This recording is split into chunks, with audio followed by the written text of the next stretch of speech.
Bonjour, ah, c'est bon, ça marche. Bonjour à tous, merci d'être avec nous aujourd'hui. On est très heureux que vous décidiez de consacrer cette matinée avec nous. Donc, je m'appelle Daniel-Marie Rouault, ça fait presque 7 ans maintenant que je travaille chez AWS. Et je vais vous parler aujourd'hui de migration. Et un tout petit peu plus tard, j'aurai le plaisir d'être rejoint par Hervé Dumas, qui est le groupe CTO de Veolia. Alors, on va vous parler de migration et je voulais commencer par une anecdote. Donc, j'ai rejoint AWS début 2013. Et début 2013, c'était pas forcément évident de positionner AWS dans des grands groupes. Et on a eu des meetings un petit peu amusants. Je me souviens un de mes premiers meetings dans une grande banque française où on a rencontré le CIO et la première question du CIO c'est « Ah, Amazon, c'est super, on est très heureux que vous veniez nous voir et quel bouquin vous voulez nous vendre ?» Donc il a fallu faire un petit peu de travail d'explication et d'éducation et de montrer ce qu'on était capable de faire sur AWS. Et puis finalement, pas très longtemps après, on a eu un autre CIO dans une autre grande entreprise française. Et à la fin de notre meeting, il était absolument enthousiaste. Et il a dit, moi, je veux migrer l'intégralité d'une business unit sur AWS. Alors j'étais à l'époque avec mon solution architecte, que certains d'entre vous connaissent peut-être, qui était Julien Lépine. Et on était très heureux, très fiers, très honorés. Et on est sorti du meeting donc très heureux. Et puis on s'est regardé et on s'est dit, mais comment on migre l'intégralité d'une BU sur AWS? Et à l'époque, en France, on ne l'avait pas fait. Il y avait déjà des projets significatifs aux USA, mais la bonne méthodologie, tous les assets en fait, pour migrer l'intégralité d'une entreprise ou d'une business unit, ils n'étaient pas construits encore. Et on est maintenant en 2019, et la bonne nouvelle, c'est que des migrations sur AWS, on en a fait des milliers et des milliers et des milliers au niveau mondial. Et en France, j'ai participé à plus d'une centaine de projets de migration. Et l'objet de cette présentation, c'est de vous présenter un petit peu ce qu'on a appris, les bonnes pratiques, les méthodologies. Alors évidemment, ça va être synthétique. On ne peut pas tout vous présenter sur une seule présentation, mais ça vous donnera une idée en tout cas de ce qu'on a vu fonctionner dans la réalité, en fait, et de ce qu'on a appris avec les projets de nos clients. Alors, la première chose, c'est pourquoi on migre, en fait. Il y a plein de bénéfices qui sont assez évidents. Il y a des bénéfices d'agilité, il y a des bénéfices de réduction des coûts, il y a des stratégies qui sont liées aux stratégies data center. Vous avez des data centers qui vont être consolidés, vous avez des fins de bail ou des fins de contrat sur du leasing hardware ou software. Vous avez besoin d'améliorer la sécurité, vous avez besoin d'accélérer votre transformation digitale, et évidemment vous avez besoin de réduire les coûts ou vous avez besoin d'accéder à de nouvelles fonctionnalités. Mais tous ces bénéfices, en fait, on peut les catégoriser en trois grandes parties. La première, c'est l'agilité, et c'est peut-être le plus grand bénéfice du cloud. C'est tout ce qui prend des mois et des mois dans un data center traditionnel ou dans un cloud privé. Ça prend généralement quelques minutes sur AWS. Le deuxième bénéfice, c'est l'efficacité opérationnelle. Et l'efficacité opérationnelle, c'est à la fois la réduction des coûts, mais aussi le fait que sur AWS, vous pouvez proposer une meilleure qualité de service à vos clients. Faire en sorte que les incidents deviennent de moins en moins fréquents, voire disparaissent quasiment complètement. Et le troisième bénéfice principal, c'est la réduction des risques. À la fois parce que sur AWS, vous avez accès à une infrastructure qui est au plus haut niveau de sécurité, et puis aussi parce que rien n'est 100% sécurisé. Mais là où, encore une fois, dans un data center traditionnel ou dans un cloud privé, quand vous avez un incident de sécurité, le temps de réaction, c'est quelques heures, voire quelques jours. Sur AWS, le temps de réaction, il peut être quasiment immédiat. Et ce qui est intéressant de noter, c'est que voir une migration vers le cloud uniquement avec le focus de la réduction des coûts, c'est très limitatif.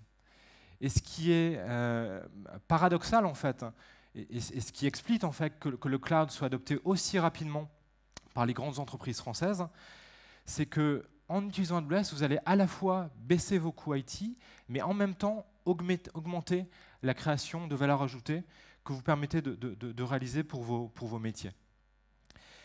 Et ça, c'est réellement en même temps. Et c'est assez paradoxal. Ce type de singularité, ça arrive extrêmement rarement en fait, dans le monde technologique.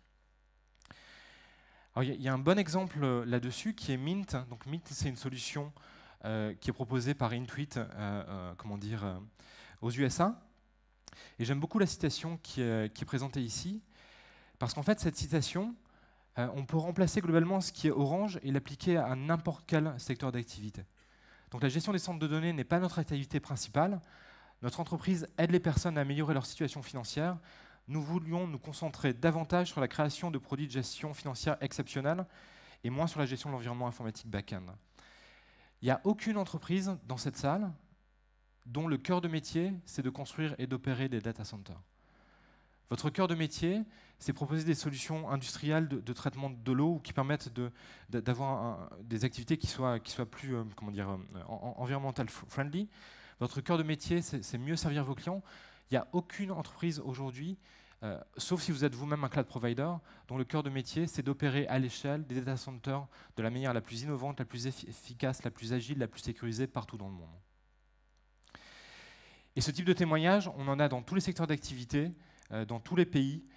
Donc ici, vous avez quelques exemples, mais on aurait pu citer évidemment Veolia, Euronext, LRMS, Nexity qui est intervenu tout à l'heure. Tous ces bénéfices, ils sont réalisés, ils sont maintenant prouvés en fait par la réalité des projets qui sont réalisés, y compris avec des entreprises en France. Alors les questions, au-delà de comment on fait une migration vers AWS, les questions les plus fréquentes, elles concernent la réduction des coûts, comment on calcule le ROI, comment on prouve que ce projet va être financièrement viable, comment on commence, qu'est-ce qu'on fait une fois qu'on a migré toutes nos applications, comment on priorise les différentes parties de la migration. Une question qu'on a souvent, surtout pour les entreprises qui ont plusieurs dizaines d'années d'existence, c'est que contient mon legacy. Ce n'est pas forcément évident de savoir exactement ce que contient son système d'information existant. Et puis il y a toute la partie transformation des équipes. Alors la première réponse, la première leçon qu'on a apprise, c'est que l'engagement de la direction, il est absolument essentiel. Finalement, migrer vers le cloud, ça n'est pas un projet IT, c'est un projet d'entreprise. Parce que quand vous allez migrer vers le cloud, vous allez évidemment changer la manière dont la DSI fonctionne, mais vous allez également changer la manière dont vous pilotez vos coûts, vous allez changer la manière dont vous produisez des produits à valeur ajoutée pour vos entités métiers. Donc c'est un projet stratégique qui va impacter toute l'entreprise, bien au-delà de la DSI uniquement. Alors dans le processus de migration, on a identifié 4 grandes phases. Donc la première phase, c'est la phase d'évaluation. Donc la compréhension de l'existant, qu'est-ce que contient votre système d'information, qu'est-ce que contient vos data centers. La deuxième phase, c'est la phase de préparation et de planification. Donc comment on va préparer son organisation, comment on va préparer son système d'information et quelle stratégie de migration on va appliquer. La troisième phase, c'est la phase de migration en tant que telle. Et ensuite, on verra que la migration, ça n'est que le début. Après, il faut opérer évidemment ces applications sur AWS. Et puis après, il y a tout un ensemble de transformations et d'optimisation qu'on peut apporter une fois qu'on a réalisé cette migration vers le cloud.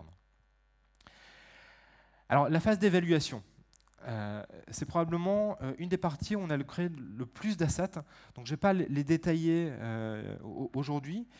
Mais globalement, quand on démarre un projet de migration, la première chose qu'on va faire, c'est dérouler en fait des ateliers d'assessment qui vont étudier votre organisation et votre système d'information sur 6 axes, 6 perspectives. 3 perspectives business et 3 perspectives IT. Donc les perspectives business, c'est quel objectif vous voulez tirer de cette migration vers le cloud. Migrer vers le cloud, ce n'est pas un objectif en tant que tel. On ne migre pas vers le cloud pour être dans le cloud. On migre vers le cloud parce qu'on a une stratégie business et cette migration vers le cloud, elle va supporter en fait cette stratégie. Donc on va identifier en fait ces outcomes métiers que vous souhaitez obtenir pour être sûr qu'à la fin du projet de migration, vous les obteniez. Le deuxième point, c'est l'assessment de vos équipes et de votre organisation. Est-ce que vous avez les skills, les compétences? Est-ce que vous avez une organisation qui va vous permettre à la fois d'opérer ce projet de migration, et une fois que cette migration est achevée, d'opérer vos applications sur AWS. Et puis la troisième partie, c'est dans la partie business, c'est tout ce qui va concerner la gouvernance, et notamment le contrôle des coûts et de la sécurité. Je reviendrai ensuite. Sur la partie IT, on va évidemment avoir un assessment en fait, de votre système d'information, les applications qu'il contient, un assessment de toute la partie sécurité. Et en fonction de votre projet, est-ce que c'est une migration complète ou est-ce que c'est une migration qui va vous amener dans un stade hybride? On va avoir différentes options qui vont être retenues. Et puis le dernier point sur cette partie, c'est toute la partie opération. Donc une fois que vous êtes sur AWS, comment vous allez opérer vos applications, mais cette fois d'un point de vue technique. Est-ce que vous avez l'outillage qui va vous permettre d'opérer ce parc déployé sur AWS? Et donc tout ça, ça a été résumé dans un framework qu'on appelle le Cloud Adoption Framework, alors qui est délivré par nos consultants AWS Professional Services, mais qui est également accessible en ligne, qui est délivré par nos partenaires certifiés, mais que n'importe qui peut accéder, et il y a beaucoup de documents que je vous invite à lire si vous êtes intéressé par ces sujets. Alors sur les business outcomes, on va les regrouper en grandes catégories.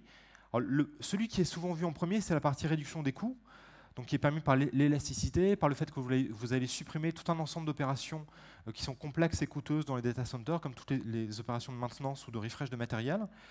Il y a un aspect qui est important que je veux souligner parce qu'il est souvent pas vu au démarrage, parce qu'il n'existe pas dans les data centers traditionnels ou dans les clouds privés, c'est la transparence des coûts. Et ça, c'est un bénéfice qui est important. C'est sur AWS, vous savez exactement ce que vous consommez.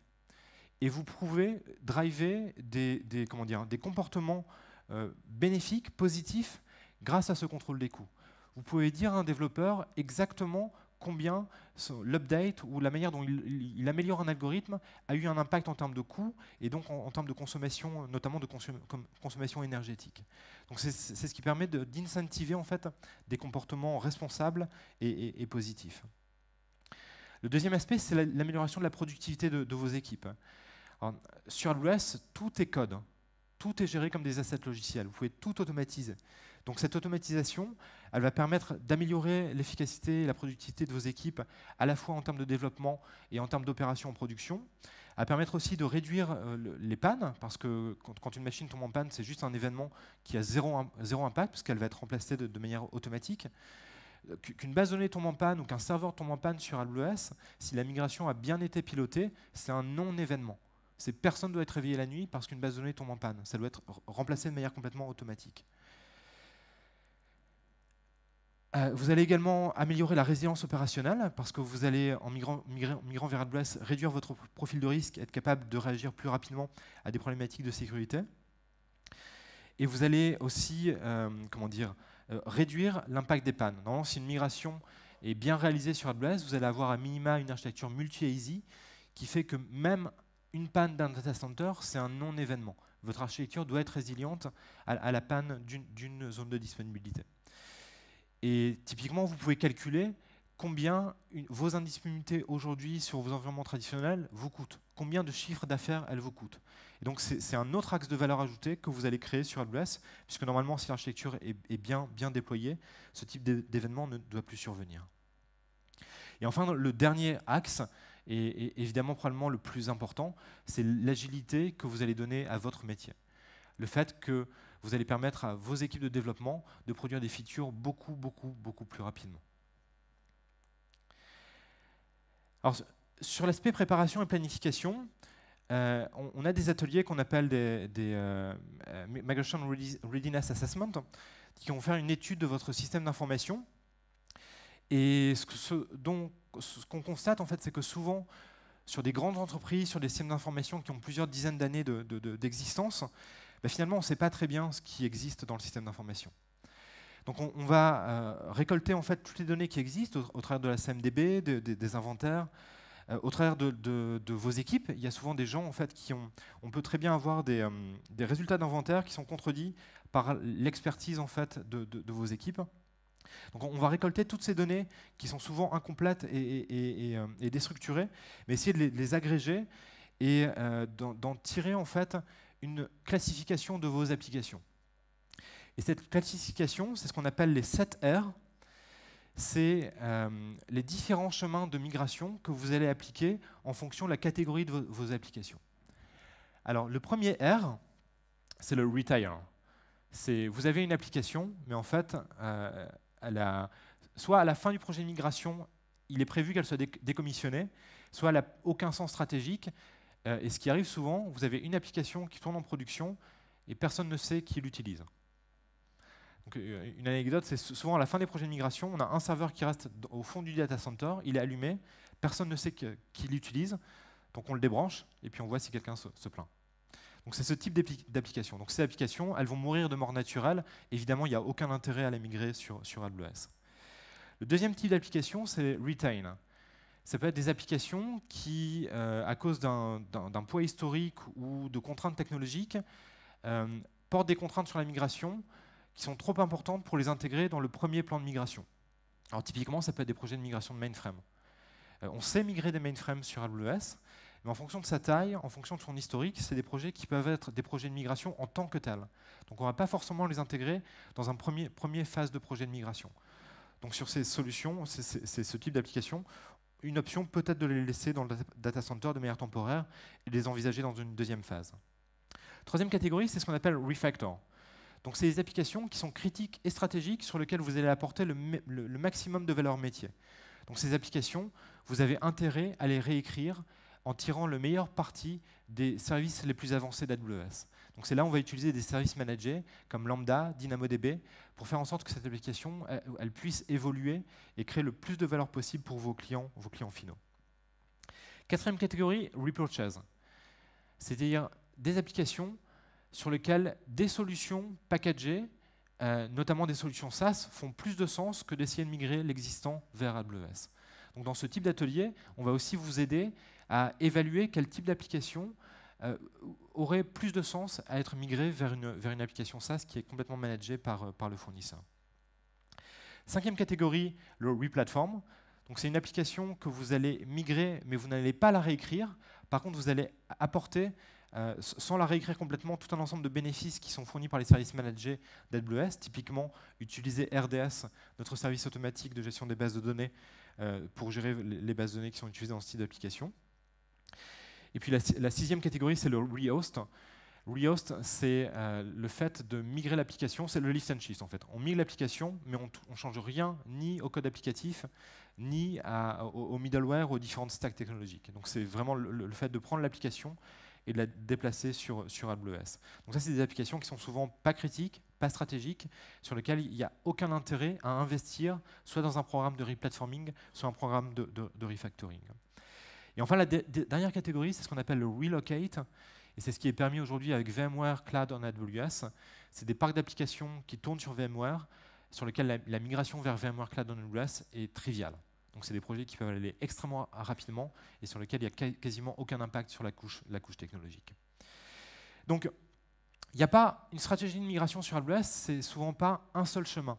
En fait, c'est une combinaison de plusieurs chemins parmi ces 7 possibilités qui sont fournies sur AWS. Alors ce qu'on a appris en faisant les projets avec nos clients, c'est justement d'éviter les approches dogmatiques. Le mieux est l'ennemi du bien.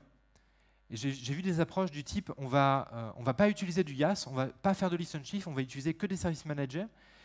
Et en fait, ça a beaucoup de sens d'un point de vue business, mais ça contredit la réalité.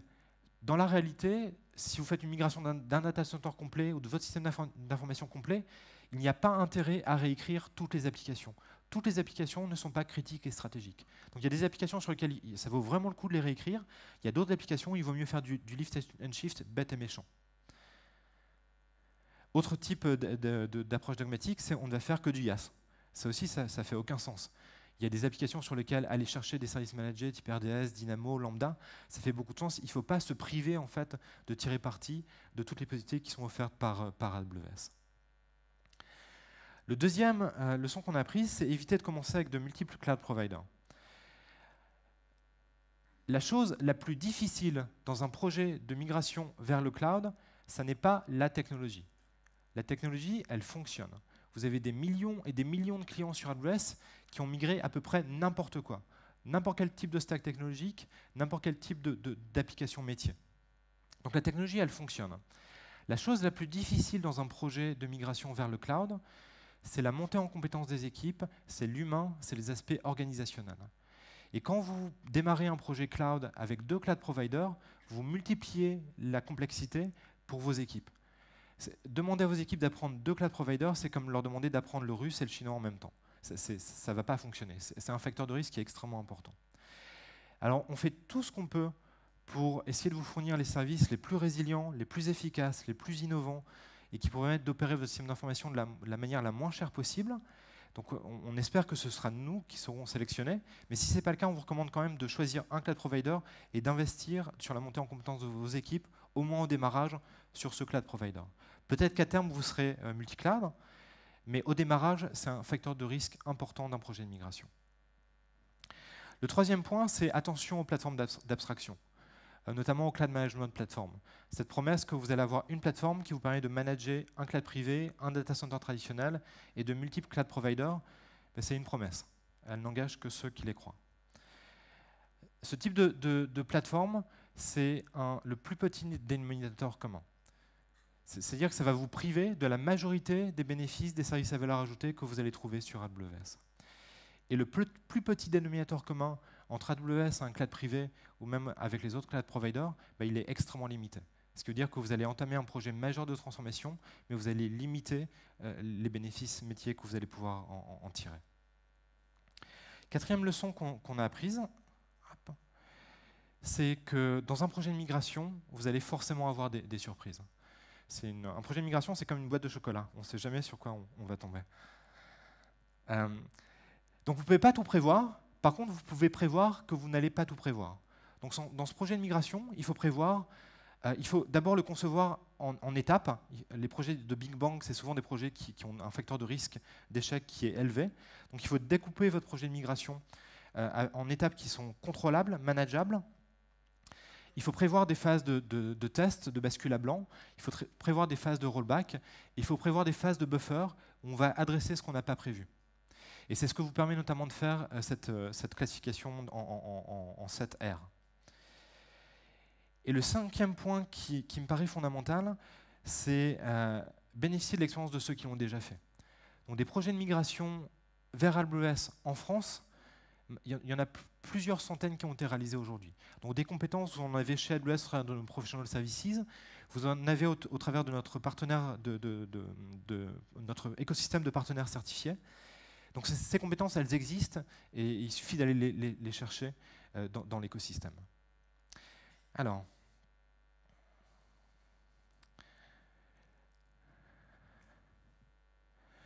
j'aime pas ce slide, mais je n'ai pas trouvé de meilleure manière de l'expliquer. C'est l'aspect organisationnel. Alors, comment vous allez être organisé pour gérer une migration et pour opérer des applications sur AWS? En fait, il n'y a pas une réponse. Il y a plein de réponses différentes qui vont dépendre de comment vous êtes organisé aujourd'hui, quelle est votre cible, quelle est la complexité et la taille de votre projet de migration. Donc il n'y a pas un slide qui permet de présenter tous ces modèles. Par contre, ce qui est intéressant dans ce slide, c'est qu'il illustre la variété des compétences qui vont être requises dans ce projet de migration. Donc évidemment, vous allez avoir besoin d'expertise AWS, donc des gens qui sont certifiés, qui comprennent la plateforme, qui sont capables de designer des architectures sur AWS. Mais vous allez avoir besoin également d'experts sur l'aspect sécurité, sur la partie réseau. Une des clés, ça va être très vite le fait de faire monter en compétence vos équipes. Donc vous allez avoir besoin de quelqu'un qui gère la partie formation. Vous allez avoir besoin de personnes qui vont gérer l'aspect financier, parce que la manière dont on pilote les coûts sur AWS, elle est complètement différente de la manière dont on pilote les coûts sur un environnement traditionnel. Donc vous avez toute la variété en fait, des compétences qui sont requises dans ces projets de migration. Et en fonction de votre taille, en fonction, encore une fois, de l'importance de votre projet, de la taille de votre legacy, toutes ces compétences, ça peut être une personne, ou ça peut être une équipe de plusieurs centaines ou plusieurs milliers de personnes, en fonction de la taille de votre organisation. Un autre outil qui vous permet de sécuriser en fait, ce projet de migration, c'est ce qu'on appelle la landing zone. En fait, toutes les bonnes pratiques de gouvernance et d'opération d'un environnement AWS, on les a intégrées dans un framework en fait, qui est maintenant en grande partie automatisé, qui s'appelle la landing zone. Et la landing zone, en fait, c'est la construction automatique sur AWS du réceptacle qui va accueillir votre migration.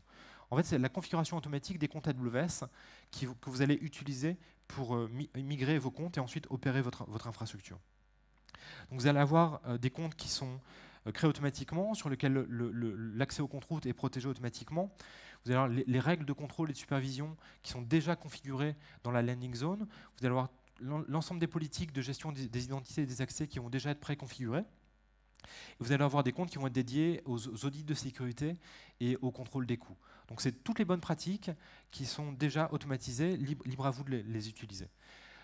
Donc peut-être un des points les plus importants que vous devez retenir de cette présentation, c'est si vous commencez un projet de migration, assurez-vous de construire en premier cette landing zone en utilisant les assets AWS. Pourquoi? Parce qu'ensuite, ça va être beaucoup plus facile en fait, de faire évoluer votre système d'information. Vos règles de contrôle des coûts, vos règles de sécurité, elles vont évoluer dans le temps. Ce ne sont pas des assets qui sont figés. Si vous utilisez la landing zone, ça va être très facile de faire rentrer de nouvelles règles de contrôle des coûts ou de nouvelles règles de sécurité. Et donc, cette landing zone permet cette flexibilité. Sur la partie migration, je ne vais pas m'étendre là-dessus, je voudrais juste mettre en évidence deux outils auxquels vous avez accès. Sur la partie migration en tant que telle, il y a un outil qui s'appelle CloudEndure, qui va vous permettre d'analyser votre existant et de piloter de manière automatique la réplication entre vos environnements on-premise et AWS. C'est un outil qui est rapide, qui est flexible, qui couvre une grande partie des OS, des bases de données que vous utilisez aujourd'hui, qui permet de faire la réplication sans interruption et qui est certifié également, c'est-à-dire que vous pouvez l'utiliser dans des environnements qui sont hautement sécurisés, typiquement dans des environnements réglementés. La bonne nouvelle, c'est que le CloudEndure, il est gratuit pour tous les clients AWS. Donc, pour piloter cette migration, il vous suffit de télécharger CloudEndure sur notre site web pour pouvoir l'utiliser. Et le deuxième outil que je voulais mettre en avant, c'est VMware Cloud on AWS. Si vous avez des environnements VMware on-premise, VMware Cloud on AWS, c'est la manière la plus rapide et la plus simple d'effectuer une migration vers AWS. Il n'y a pas de reskilling des équipes puisqu'elles gardent leurs compétences VMware. C'est exactement le même type d'environnement qu'elles vont opérer sur AWS qu'elles opèrent on-premise. Et vous avez accès à tous les bénéfices d'AWS en termes de couverture globale, de scalabilité et d'accès aux services natifs d'AWS.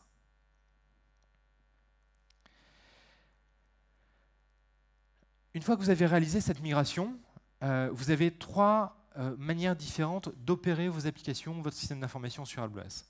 Première partie, vous pouvez le faire vous-même. Et on a tout un ensemble d'outils qui vous permettent de le faire de manière automatisée, comme Service Catalog pour créer des catalogues de services, ou AWS System Manager qui vous permet de piloter et de prendre des actions sur votre système d'information. Vous avez également AWS Managed Services, qui est un service d'infogérance qui est en grande partie automatisé, qui est fourni par AWS, qui peut piloter de manière automatique, par exemple, le patching ou la gestion des incidents. Et puis évidemment, maintenant, vous avez plus d'une centaine de Managed Service Providers qui ont la compétence d'infogérance sur AWS.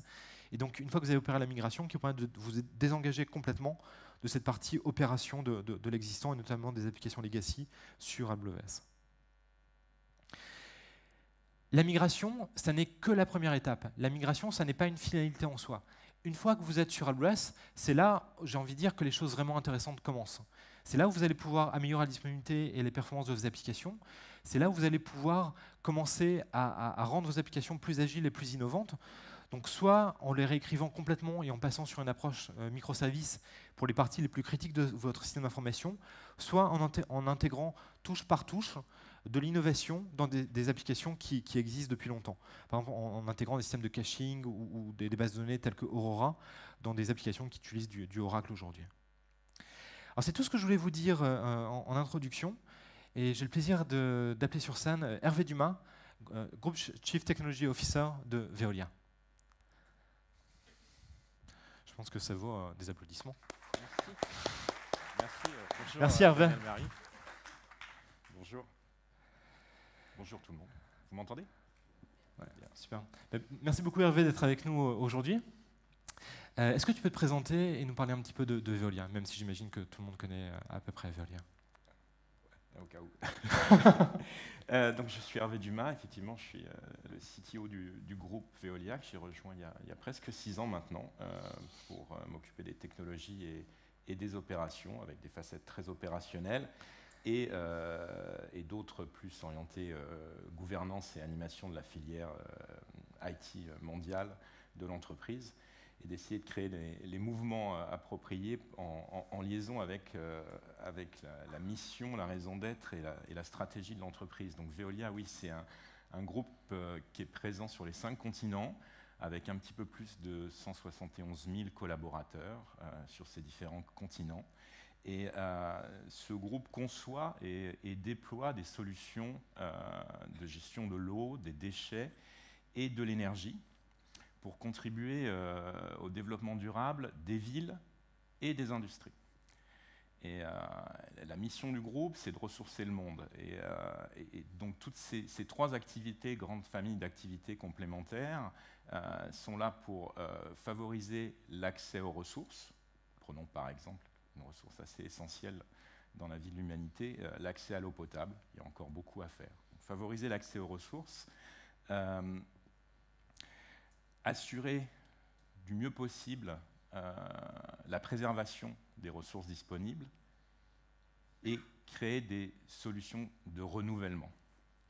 Tout ce qui va être autour de l'économie circulaire et des choses comme ça. Et voilà. Et donc, entre ma présentation et celle de mon entreprise, c'est aussi mon métier de créer la meilleure liaison possible entre, ça veut dire quoi, ressourcer le monde pour des équipes IT en charge des technologies et des opérations, et plus largement pour une filière informatique d'entreprise qui constitue à peu près d'environ 2000 personnes à travers le monde. Est-ce que tu peux nous parler de ton histoire avec AWS chez Veolia ? T'as du temps. Elle a démarré en 2014. Alors, c'est une histoire de mouvement, en fait, je pense, et tu l'as illustré à travers la séquence précédente sur quel est le voyage, etc. Ça a démarré, le mouvement a démarré pour moi, en comprenant le contexte de l'entreprise, en embarquant déjà le département juridique, qui n'avait jamais signé contrat de ce type-là sur des plateformes cloud. Donc ça a été un parcours pédagogique. L'éducation compte beaucoup, et ça c'est intéressant. Un petit peu la famille achat aussi, puisque c'était assez inhabituel pour une entreprise, à ce moment-là, en tout cas pour la mienne, de signer un contrat qui nous mettait en situation d'usage, mais sans engagement. Donc il n'y avait pas de... Enfin, vous connaissez les mécaniques. Donc ça aussi, c'était nouveau. Ça paraît banal aujourd'hui peut-être de dire ça, mais c'était nouveau. Donc c'était les premiers... le début du mouvement avec les premiers followers. C'était intéressant. Et puis après, on se retrouve sur un pied d'égalité avec tous les clients d'AWS, c'est-à-dire qu'on a les mêmes solutions à disposition. Il n'y a rien qui différencie une entreprise, une start-up, un individu qui a envie de faire des services numériques, un géant du web ou du streaming vidéo. Enfin, on est tous avec les mêmes capacités technologiques disponibles. Et comme tu l'as si bien dit juste avant, c'est là que l'aventure humaine commence, en fait. Et forcément, elle est un petit peu itérative. Il faut créer de la confiance pour amplifier le mouvement. Il faut accompagner, il faut saisir des opportunités, démontrer, et puis ensuite travailler sur ce qui va correspondre dans un contexte d'entreprise, suivant ses caractéristiques, sa culture, ses capacités d'exécution, son rythme business, d'un chemin de passage à l'échelle. Quelque chose qui m'a marqué dans la trajectoire de Veolia, c'est que très rapidement, vous avez migré de très gros objets du système d'information. Je pense notamment au projet SAP qu'on a mené ensemble. Oui. Tu peux m'expliquer comment vous êtes arrivé, comment vous êtes forgé cette conviction et pourquoi vous avez attaqué des si gros objets si tôt en fait dans votre voyage dans le chemin, oui. On va dire que les premières phases ont dû être suffisamment réussies pour créer un climat de confiance suffisant sur des premiers workloads, l'apprentissage du lift and shift, le démarrage d'activités de replatforming, l'apprentissage du FinOps. Ça, on va avoir les premières phases avec une petite équipe qui grossit progressivement. Et puis, ça fonctionne très bien. Il y a la recherche d'un symbole. Et effectivement, on a pris le plus gros qu'on ait pu trouver. Un stack SAP existant qui avait presque une dizaine d'années d'existence. Et conséquent au sens où, à travers les fonctions et la couverture de business unit qui va de l'Amérique du Nord, Benelux, la France, UK, Irlande, donc quelque chose de visible, et en 6 mois, on a démontré que ça marchait. Et là, du coup, le champ du possible, en termes d'illustration, tu as parlé tout à l'heure évidemment, il faut quand même un petit peu préparer les choses en amont, etc. Mais dans la mesure du possible, je suis un fervent défenseur de on fait et après on discute. Parce que, comme on a fait, ça permet de discuter à partir de faits réels et de données réelles. Donc, il faut être, je pense, quand c'est possible, le plus lean possible, le plus frugal possible sur toutes les phases amont d'études ou de simulation. Il faut faire, en fait. Il faut faire parce qu'on est en 2019, ou là on était en 2017, peu importe. Il y a suffisamment de retours d'expérience, de connaissances et d'illustrations concrètes, même si elles ne sont pas dans nos contextes propres d'entreprise, mais faites par d'autres, pour se dire il n'y a pas de raison, si on travaille de manière professionnelle, avec les bonnes équipes, les bons partenaires et en bonne entente, ça va fonctionner. Il y a un autre aspect qui m'a marqué, si on compare à la trajectoire de beaucoup d'autres entreprises de taille similaire, c'est que le cloud privé, ça n'a jamais été une option chez vous. Tu peux m'expliquer pourquoi? Alors, il y a plusieurs raisons, vu de ma fenêtre, hein, après. C'est quand même comme le Yeti, ce truc-là. Il y a des gens qui en parlent, de moins en moins quand même, mais il n'y a jamais personne ne l'a vu. Hein. Donc déjà, je préfère être dans la réalité. Donc le cloud public, ça existe. Il y a des acteurs qui, depuis plus de 10 ans maintenant, démontrent, bon, ils ne sont pas si nombreux, hein, mais il y a des acteurs qui démontrent leur savoir-faire, qui est nouveau hein, dans le monde de l'informatique d'entreprise, de gérer correctement des infrastructures d'une taille inédite, combiné à quelque chose qui est très difficile dans notre métier, on le sait bien, c'est-à-dire d'avoir cette stabilité sur une infrastructure qui est colossale et qui grandit tout le temps, combiné à un rythme d'innovation toujours croissant et qui ne déstabilise jamais ce socle d'infrastructure. Donc c'est une situation extrêmement favorable et assez unique dans l'histoire de l'informatique d'entreprise. Il y a des acteurs mondiaux aujourd'hui qui savent faire ça. Donc, pourquoi essayer de faire quelque chose qui nécessite des compétences, un savoir-faire, un niveau de savoir-faire technique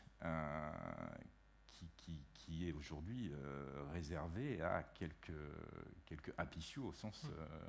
il y a des grands industriels. C'est comme si vous... Enfin, je ne sais pas...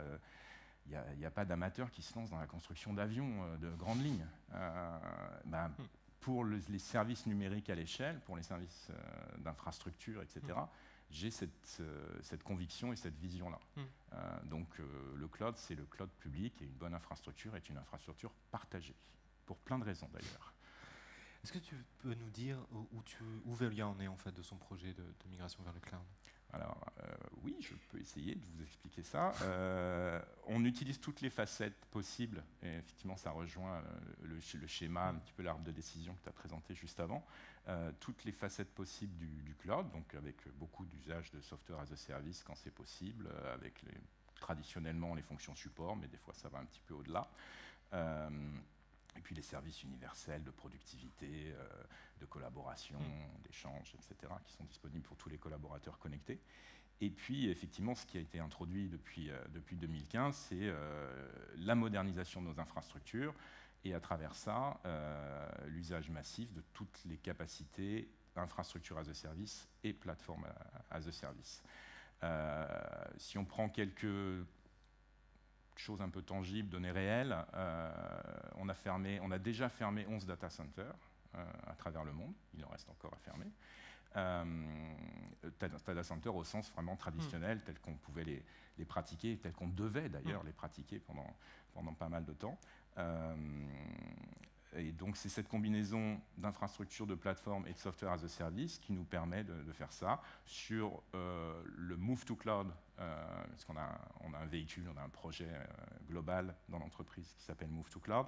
En ce moment, on a 35 business units actives avec 75 projets en cours. Il y a des milliers de workloads qui sont déjà en production. Ça change tous les jours, ça bouge tous les jours. Et c'est cette combinaison complète de lift and shift, rehost, replatforming, où là c'est un autre pattern de mouvement aussi à créer, et puis de plus en plus de création, puisque ça c'est un besoin commun à toutes les entreprises, il y a énormément de demandes sur le numérique, de création de nouveaux services numériques, cette fois-ci plutôt directement avec des services de plus haut niveau, manager, serverless, etc. C'est vraiment notre cible. Super. Et maintenant que tu as un recul de plusieurs années en fait, sur ces projets de migration, qu'est-ce que, à ton avis, Veolia a bien fait? Est-ce qu'il y a des choses que tu ferais différemment? C'est très difficile comme question. Qu'est-ce qu'on a bien fait? Manifestement, ce qu'on a bien fait, c'est que le système d'information fonctionne mieux qu'avant. Donc c'était un des piliers très forts du démarrage 2014-2015, l'excellence opérationnelle. Restaurer une excellence opérationnelle, c'est important aussi pour recréer une relation différente avec nos clients internes, qui faisait partie de la stratégie de la direction informatique du groupe, être le digital business partner de l'entreprise. Et pour avoir le droit d'être autour de la table, de se faire entendre, il faut, c'est bien évident et c'est normal, être bon sur nos fondamentaux. Donc l'excellence opérationnelle et la sécurité. Donc démontrer que c'était toujours une amélioration par rapport aux exigences et aux attentes de gestion du cyber-risque à travers tout ce qu'on fait tous en entreprise, les audits, les tests de hacking, etc. Montrer que c'était toujours un progrès. Moi, c'est la notion de progrès vraiment qui m'anime. Après, pour chaque entreprise, le chemin peut être différent, la façon de faire un pas en avant, etc. Mais au final, c'est bien ça qui va aussi mobiliser les équipes et créer la dynamique de retrouver un goût de l'exécution et de la confiance. Il y a un effet de bord. Qui est trouver une nouvelle façon de valoriser le travail de vos équipes, de mes équipes, parce qu'elles deviennent invisibles. Les opérations réussies, c'est des opérations qui ne se voient pas. Et donc il y a ce sujet d'invisibilité où culturellement on pouvait avoir un historique dans l'entreprise où, vu du management, la récompense c'était la tape dans le dos le lundi matin à la machine à café parce qu'ils avaient sué sang et eau le week-end pour éteindre un feu qu'ils avaient allumé. C'est la logique du pompier pyromane. Et on peut le reconnaître, il y avait une forme de valorisation de ça dans certaines organisations sur les opérations informatiques. Évidemment, avec des solutions industrielles, quand on sait bien les utiliser, comme les grandes plateformes de cloud computing public, ça n'arrive pas, ça ne doit plus arriver. Amazon.com ou Amazon.fr ne tombe pas en panne, c'est pas visible. Donc il y a cette invisibilité. Et il faut trouver une façon de valoriser ça. C'est aussi une partie de mon boulot et c'est aussi un changement culturel. Mais, moi qui ai participé à ce projet, quelque chose qui m'a marqué également, c'est la manière dont vous avez embarqué très vite toutes les équipes d'infrastructure et en fait personne n'a été laissé sur le côté. Non, chacun son rythme, mais personne n'a été laissé sur le côté. Il y a eu un petit peu comme dans tous les cycles de changement un peu à l'échelle, on trouve tous les types de profils, les early adopters, les late followers, chacun son rythme. Et effectivement, la recommandation que je peux faire, un retour d'expérience, et là je suis extrêmement admiratif de la combinaison et de la coopération qui s'est mise en œuvre chez Veolia, avec la direction des ressources humaines, notre responsable de filière IT et de gestion des talents là-dessus. On a créé des programmes dédiés, on a toujours de nouvelles idées sur l'accompagnement des collaborateurs, mais c'est une magnifique mission d'une entreprise, c'est d'accompagner ses collaborateurs dans leur parcours professionnel, l'acquisition des connaissances, la création de confiance, voilà. Donc on a recruté un tout petit nombre de personnes très ciblées, extrêmement compétents et avec aussi ce savoir-faire de transmission, parce qu'il ne s'agit pas juste d'être un expert, il faut savoir transmettre. Mais ça se compte sur les doigts d'une main. Et après, effectivement, c'est tout un travail d'entreprise, d'assemblage avec notamment effectivement la direction des ressources humaines pour bien accompagner ses collaborateurs. Et c'est fondamental. Alors ça change drastiquement leur employabilité, ce qui est une très bonne nouvelle pour les deux parties, je pense. Et ça crée de belles histoires. On a un collaborateur, on raconte souvent ce type d'histoire parce que c'est un petit peu emblématique, qui devait s'occuper d'une infrastructure de messagerie on-prem sur les bandes de sauvegarde, etc. Le patching, il y a quelques années. Passionnant. Et qui aujourd'hui fait des événements sur scène avec les équipes produits AWS sur du upstream, des architectures serverless, etc. Donc c'est une illustration concrète d'un parcours d'évolution professionnelle réussi, d'acquisition de connaissances. Et ensuite, ça crée, ce que j'adore observer, ça crée cette soif de je ne m'arrête pas en fait, je suis dans un mouvement et associé aux nouveaux services qui émergent, etc., je suis dans une continuité d'apprentissage et d'acquisition de connaissances. Et c'est un petit peu la même image qu'on peut avoir avant qu'on s'occupait de systèmes d'information qui étaient très orientés logiciels. On le posait, plus ou moins douloureusement, et puis on s'en occupait 4 ou 5 ans après parce qu'il fallait passer à la version plus 1, etc. Et qu'il fallait du coup aussi changer toute l'infrastructure, ça c'était magique. C'était voilà, des grandes marches. Une fois qu'on crée ce mouvement aussi avec les collaborateurs, ça devient une continuité, en fait, un flow. Et ça, c'est vraiment bien pour une organisation quand on arrive à ce niveau-là. Okay. Dernière question. Comment cette migration vers AWS supporte en fait l'objectif de Veolia, qui est de minimiser en fait l'impact sur les ressources? C'est vrai, on n'en a pas assez parlé, c'était mon introduction, c'est ma question. Ça veut dire quoi être dans les équipes CTO et contribuer à ressourcer le monde? Et ça, c'est fondamental et ça se voit pas forcément, mais c'est exactement aussi ce que tu as présenté, c'est-à-dire les infrastructures, c'est plus notre boulot. Il y a des industriels qui le font beaucoup, beaucoup, beaucoup mieux que nous. C'est fiable, robuste, simple, efficace, performant. Et le travail, c'est l'architecture. Le travail, c'est l'architecture et la réduction de l'impact environnemental des services numériques qu'on délivre et du système, au sens large du système d'information d'entreprise. Et là aussi, c'est une équation complexe, je pense que vous avez tous entendu parler de l'enjeu climat. Le numérique, c'est sur Terre que ça se passe, même si pour beaucoup de vos utilisateurs, de vos dirigeants, c'est quelque chose qui est devenu, parce que ces infrastructures ont été extrêmement industrialisées, réseau compris, connectivité compris, c'est quelque chose de virtuel, d'intangible, qui ne passe pas trop au journal de 20 heures. On entend parler des avions des fois, ou des camions, ou des voitures qui polluent, qui émettent du CO2, etc. Mais juste, il faut savoir que la plus grosse croissance en consommation énergétique, c'est le numérique.